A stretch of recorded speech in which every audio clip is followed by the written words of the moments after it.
Assalamualaikum warahmatullahi wabarakatuh. Berjumpa lagi dengan Emta Channel.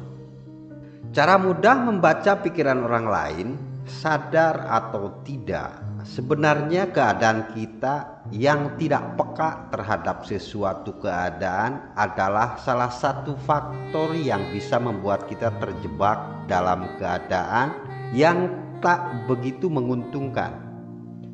Tentunya diperlukan sebuah skill atau kemampuan yang bisa membuat kita bisa lebih peka terhadap keadaan, seperti mengetahui cara membaca pikiran orang lain. Mudahnya adalah ketika kita semua mengetahui cara membaca pikiran orang lain, maka ketika ada orang yang memiliki niat jahat kepada kita, bisa diantisipasi terlebih dahulu. Namun tak perlu khawatir akan hal tersebut. Kalian bisa banget nih dengan melihat konten ini, sebab kali ini kita akan belajar bersama bagaimana sih sebenarnya cara membaca pikiran orang lain dan apa saja sebenarnya manfaat yang bisa didapatkan dari memiliki skill atau kemampuan tersebut. Berikut ini cara membaca pikiran orang lain. Tapi sebelumnya silahkan dukung channel ini dengan mengklik like, subscribe, juga bunyikan loncengnya. Terima kasih. Mungkin beberapa generasi terdahulu percaya terhadap hal mistis dan menggunakan bantuan daripada pengguna ilmu hitam seperti dukun untuk bisa membaca pikiran orang lain. Kali ini berbeda. Kita tidak perlu berhubungan dengan apa yang dilarang oleh agama agar bisa membaca pikiran orang lain. Nyatanya ada beberapa cara mudah yang memang jika dipelajari lebih dalam bisa memberikan kita skill atau kemampuan untuk membaca orang lain. Tentunya hal ini lebih aman, terhindar dari dosa, dan bisa lebih mudah untuk dipelajari. Hal pertama ini wajib banget kalian lakukan, sebab perlu diketahui juga jika kita tidak akan bisa membaca pikiran orang lain yang memang tidak dikenal. Maka dari itu, hal pertama adalah kenali lebih dalam seperti apa orang yang ada di sekitar kita. Perhatikan kebiasaan mereka, bagaimana mereka dalam melakukan interaksi ke sesama. Apa saja hal yang mereka sukai dan tidak disukai. Dan beberapa hal lain yang memang bisa membantu membuat kalian lebih mengenal dirinya. Bisa dibandingkan mengenal pribadi orang yang akan dibaca pikirannya adalah dasar dari skill yang sedang kalian pelajari ini. Maka dari itu, penting sekali bagi kalian untuk kenal lebih dalam bagaimana diri mereka. Hal pertama, berikan pertanyaan yang lebih tepat. Meski sudah mengenalnya, namun bukan berarti kalian bisa mengetahui bagaimana diri mereka sebenarnya. Maka dari itu, mengajukan beberapa pertanyaan dengan posisi yang tepat adalah pilihan terbaik agar lebih mudah mengenal mereka lebih dalam.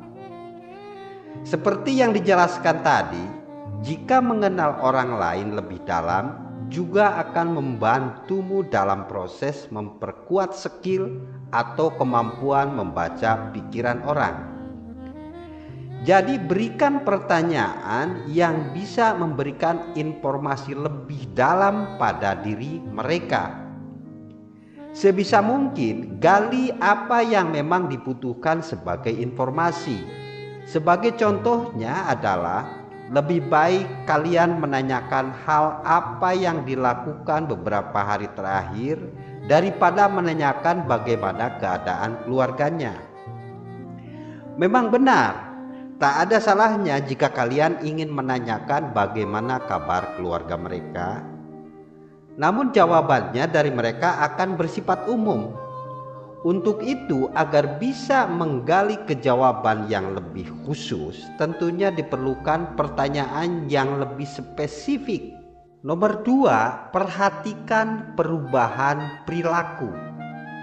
Seperti yang dijelaskan sebelumnya, jika salah satu faktor yang bisa membuat kita mudah membaca pikiran orang lain adalah dengan mengenalnya lebih dalam.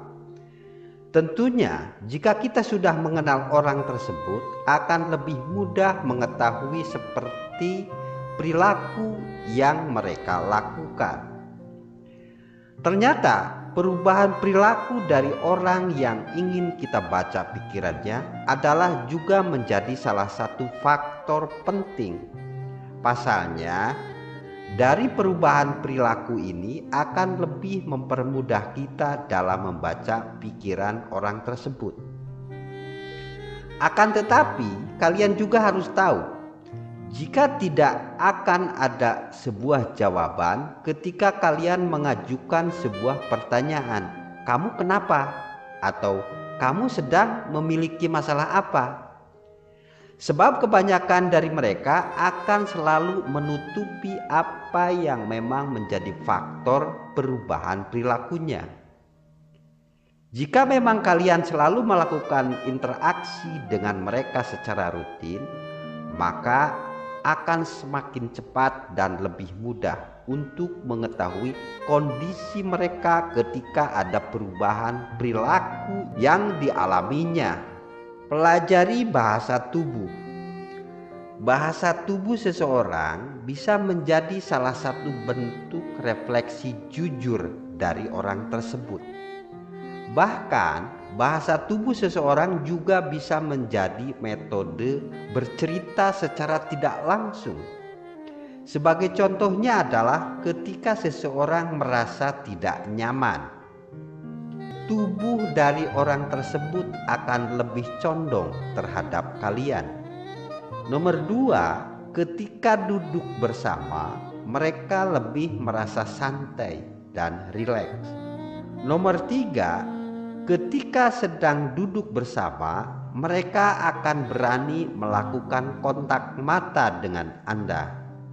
Nomor 4, ketika mereka tersenyum, senyuman yang diberikan adalah seperti terlepas, tidak ada beban dan bukan dipaksakan. Sementara bahasa tubuh yang negatif adalah 1, tubuh dari orang tersebut akan memberikan arah menjauh dari dirimu. Nomor 2, bagian tangan atau kaki akan disilangkan. Nomor 3, bagian jari maupun kaki akan selalu digerakkan.